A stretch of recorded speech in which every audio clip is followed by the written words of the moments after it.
Be careful though. Damn. Bruh. Wow. That's much better than I thought it was going to be because the suspension doesn't have a brand name on it. Very stable, not very shaky. I think I can even, I'm going to try to go without my hands on the handlebar here. Yeah, I feel like I can do it.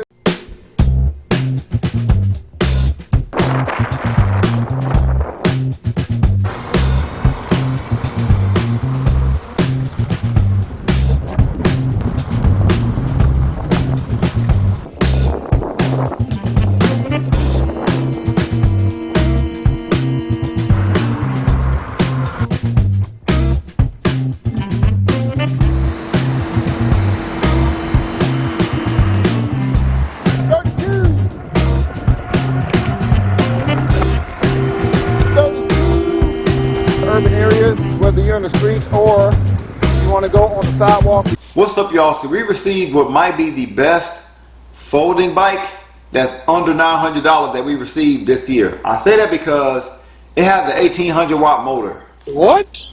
But I'm pretty sure that's the peak motor. It's advertised to go over 28 miles per hour, but me and my brother and fellow e-bike connoisseur Tayo will test that out. This bike came in a TV. This bike came in a TV box. That's the TV logo you see on this bike has a 48 volt, 18 amp hour battery, advertised to take you 85 miles to charge. Usually 18 amp hours is not taking you up to 85 miles to charge, it's more like 50. But this bike only weighs 77 pounds, so maybe. Maximum weight of the ride on this bike is 500 pounds.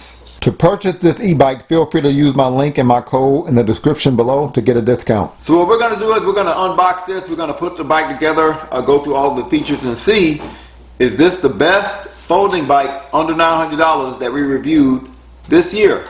Also, I am still doing the e-bike giveaway. You want to be included in the giveaway, you have to be subscribed to the channel. Comment below on what type of e-bike you want. You want a portable bike like this one? You want more of a full-size, full suspension bike? You want a moped style bike?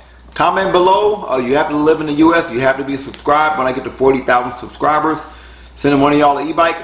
We got like 400 something subscribers last month, so we're getting there quicker. I hope that means the bike is in pieces.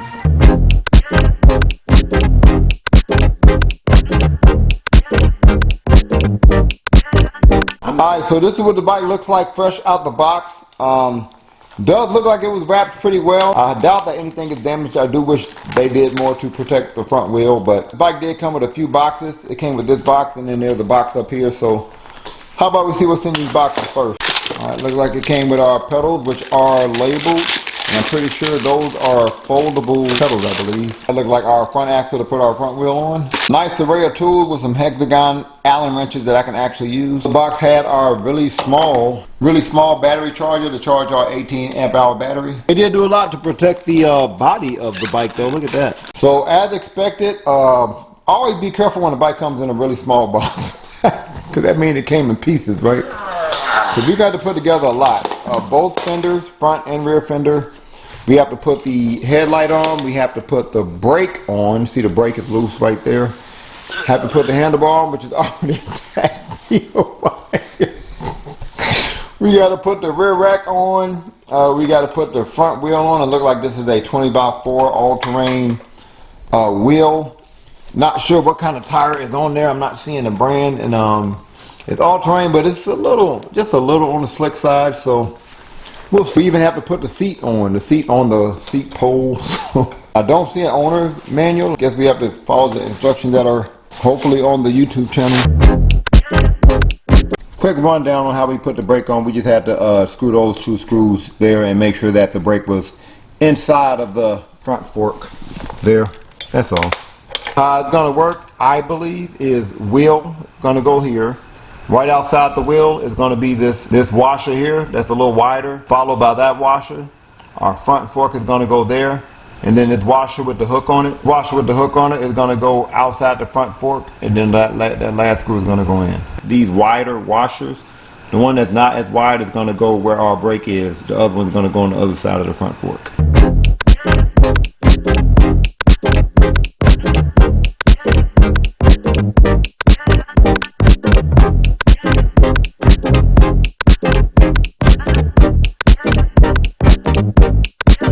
on the other side, usually there's another washer that goes here, but the bike wasn't fitting, so we took the small washer out and just used this wide washer there.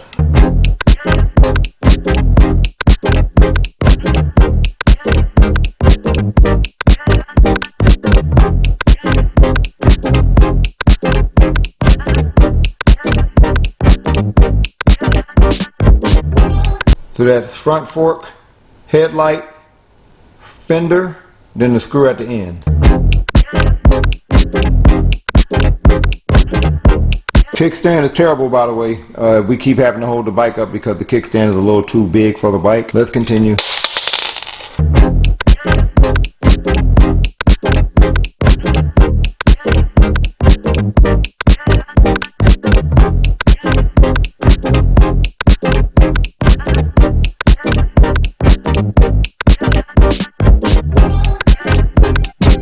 Before we screw this in there super tight, we have to align it a little bit. So we're going to make sure that our alignment is good with our front wheel.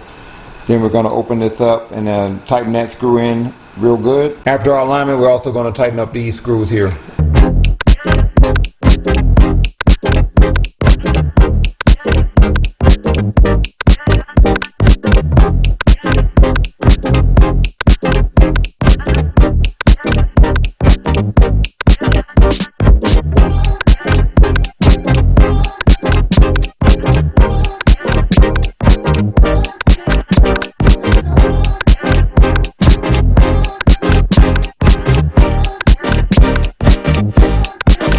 So that screw definitely was not long enough to hold the rear fender and the rear rack, so we're just going to use the rear rack and not go with the rear fender because the rear rack has our rear light on it.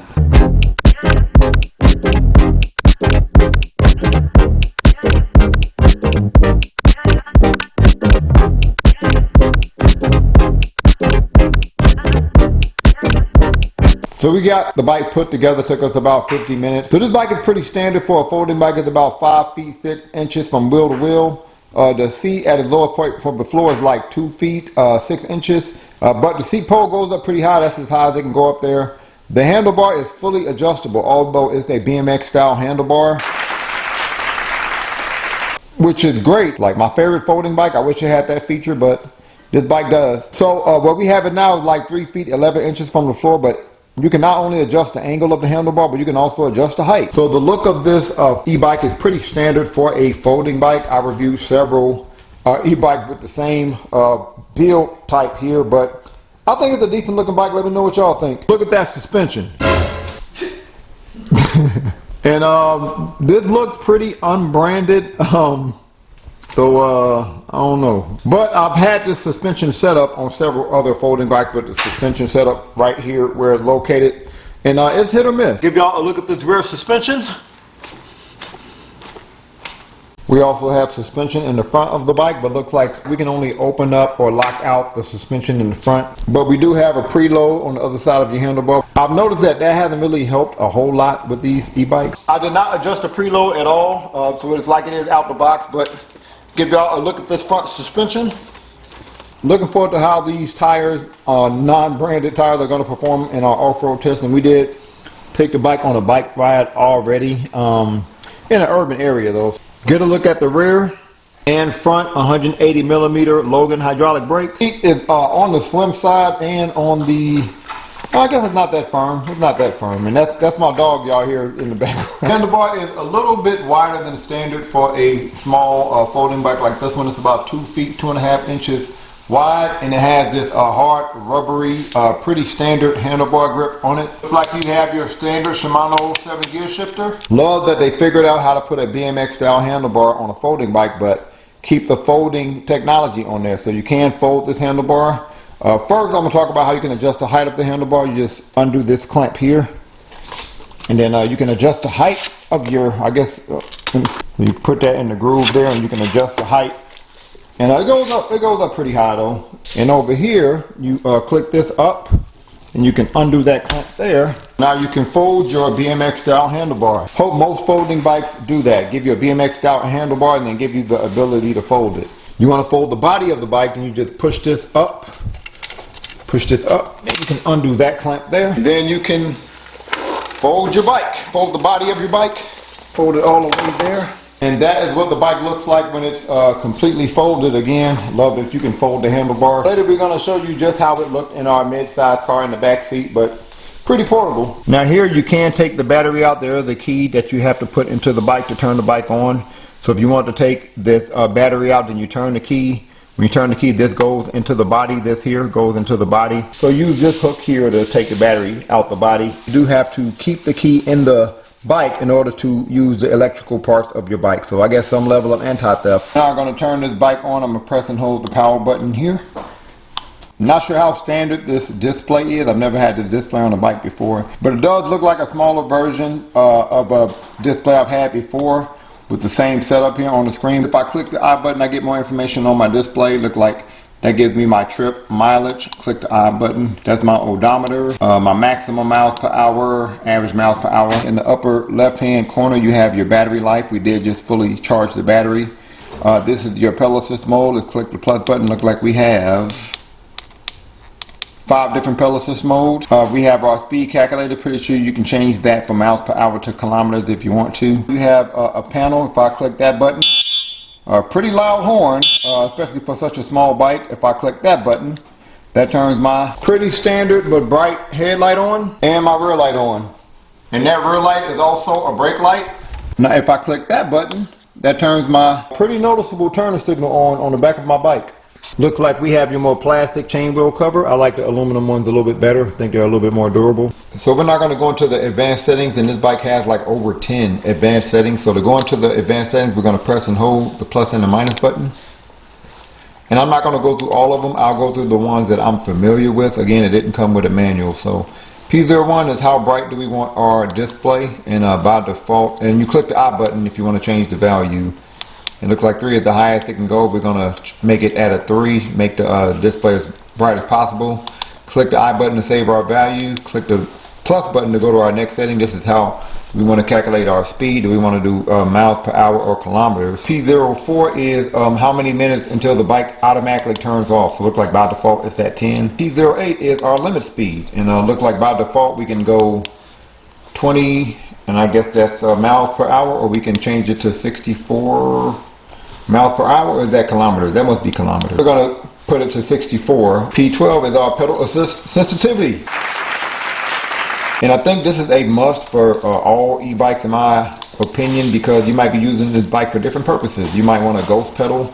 Let's say you're taking the bike to work and you don't want to be funky when you get there. Or you want less sensitivity if you want to actually get a workout in. You can do that too. And because people are at different athletic levels. Usually the lower you go, the more sensitive it is. We're going to keep it at what it is fresh out the box.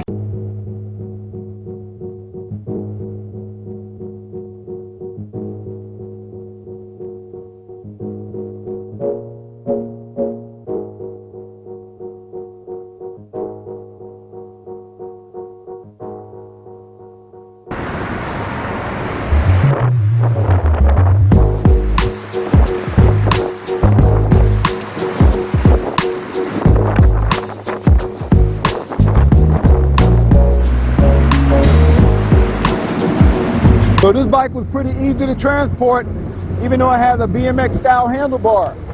And that's because, although it has a BMX style handlebar, the handlebar still folds. So I think this is a perfect e-bike for urban areas, and that's whether you're in the street or on the sidewalk, because you do have a BMX style handlebar. This makes it easier to control your bike than like that straight beam handlebar that you get on some of these folding bikes. But yeah, the dimensions of the bike made it pretty easy to take in and out of my mid-sized car. Great bike for urban areas, whether you're in the streets or if you want to go on the sidewalk, because the size of the bike is pretty small. You do have this vertical swivel handlebar, which makes you be able to cut some pretty sharp turns, which I'm going to show y'all here in a bit. But because of all of that, I think you can avoid people and things pretty easily on this bike.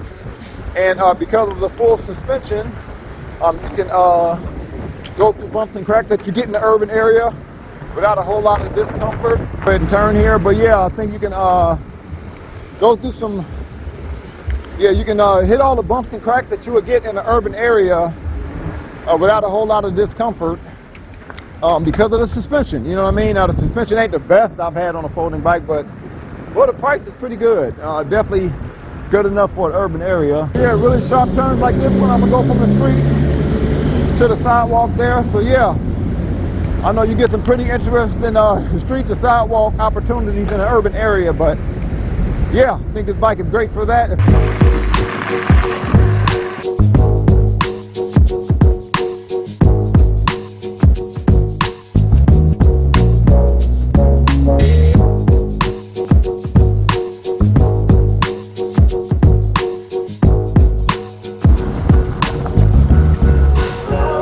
All right, so how tall are you? 6'1", How much you weigh? 230. What you think of the suspension? It has a pretty nice suspension. The bike's a little shaky though. Bike's a little shaky? A little bit. Okay, you don't feel super comfortable on there? No.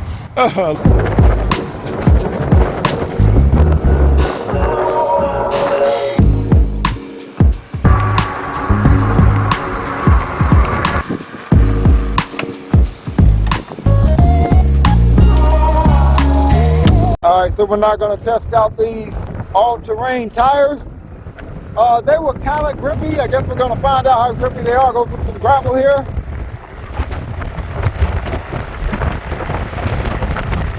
All right, not a whole lot of slipping, just a little bit. All right, better than I thought it would be, but let's go ahead and brake here.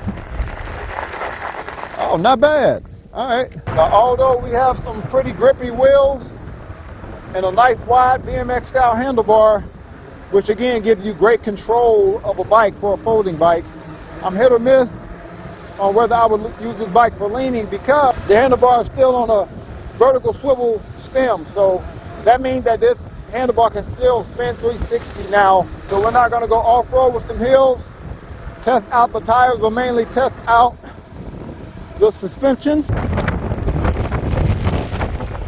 Wow, that's much better than I thought it was going to be because the suspension doesn't have a brand name on it. You know what I mean? I didn't think it was going to be this good. Now this is not the best suspension I've had on a folding bike, but it's far from the worst and it is better than average. So yeah, it's absorbing a lot of the bumps and cracks here.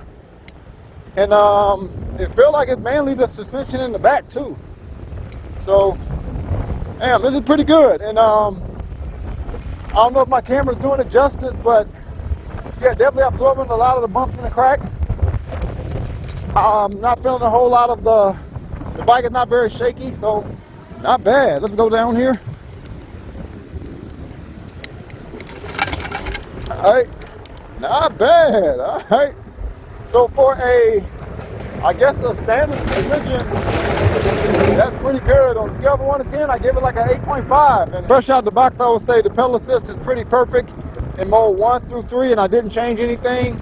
But mode 1 through 3, the pedal assist is pretty perfect. I feel like my pedal is still being considered, although this is a speed cadence sensor, which I like torque sensors better because I feel like it takes into account how hard you pedal a little bit better, but not bad. Look like mode 1 take us up to 9 miles per hour. I'm gonna show y'all what I mean. Switch it to mode 3. Show y'all what I'm talking about. So the pedal assist takes off right away, but it doesn't send me flying. Like normally with a speed sensor, it's just trying to get you to the max speed, regardless of how hard you pedal. I don't feel like that with this bike. I feel like my pedal is still being considered in mode 3. Look like mode 3 takes me up to, what's that, 15 miles per hour. Feels faster, but this is pretty comfortable. This is about as good as you're going to get regarding the comfort regarding a speed cadence sensor. So pretty good. Definitely feel like I can get a workout in mode 3, and I'm on the highest gear. But let's go ahead and brake here. Great brakes too. So mode 4 is okay. Mode 5 kind of sends you a little bit, but I'll show you all that later. Now I'm 5'11", 6 feet with shoes on. This bike is perfect for a guy my height, but I think it's also good for people who are shorter than me or taller than me because the handlebar is adjustable and the seat is adjustable. So now I'm in a more commuter style posture with my back straight, which I like on bikes like this so I can do stuff with my hands, you know, not be leaning over. I also think this bike is pretty comfortable for a folding bike. Very stable, not very shaky. It's a bit windy, but I think I can I'm gonna try to go without my hands on the handlebar here. Yeah, I feel like I can do it, and that's even with a vertical swivel handlebar, but some of that is because the BMX style handlebar adds more weight, so I feel more comfortable going without my hands on the handlebar on a folding bike, which I hardly ever feel comfortable doing this on a folding bike. So we're not gonna go max speed, throttle only. See how fast we can go here. And we got to 26, 27, kind of gradually, not too gradual though. 30, 31, 32. Looks like it's a hard stop at 32 miles per hour. So we're not gonna go max speed. Pedal assist, and again, this is a speed sensor, so it's gonna give me way too much sensitivity, but I'm gonna try to hit the max speed anyway. 28, 29, 30, 31, 32. Okay, there's that hard stop at 32 again, which is still pretty crazy for the price. So we're gonna go max speed, throttle only, up a hill, and it's a pretty steep hill, about a 35-degree hill. Hill also has a turn on it, so we're gonna see how much speed we lose going up this hill.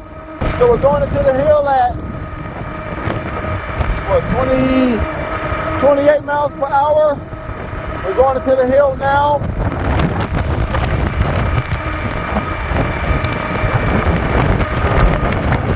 All right, 27, 26, 25, 24, 22, 21, 20, 19, 18, 17. You gonna go down to 16? Alright, we'll say 16 real quick. Alright, so we lost about 12 miles per hour. We usually lose about 9 or 10. So Aipas F3 Max, a really solid bike, especially for the price. What I like the most about this bike is the speed. I was able to go up to 30 miles per hour. And surprisingly, the suspension, for the price, the suspension is pretty solid. Now, definitely not one of the best suspension I've had on a folding bike, but the front and back suspension work together really well. And I think maybe it's where it's placed on the bike, maybe it's how light the frame is. But I also like the comfort, has a BMX style handlebar, which makes it easy to control. One of the few folding bikes with this vertical swivel handlebar that was so comfortable where I felt like I could ride without my hands on the handlebar. Love all the bells and whistles, headlight, red light, turn signal, the horn. The only thing I did not like about the bike was the battery life. I went on a 15-mile bike ride. Now I did spend like 5-6 miles going max speed, pedal assist. I spent 1 mile going max speed, throttle only. The rest of the time I was in between mode 2 and 3. In that 15 mile, I lost 3 out of 5 battery bars. So to me, that's more like 30 to 40 miles of charge, but that's based on my bike ride. All in all, a solid bike for the price. One of the better folding bikes that I reviewed that's at that price point that's actually decent. So on a scale from 1 to 10, I get this bike an 8.5. Comment below what you get this bike on a scale from 1 to 10. Any other e-bike you want me to review, also comment below. Thank y'all for watching. Peace.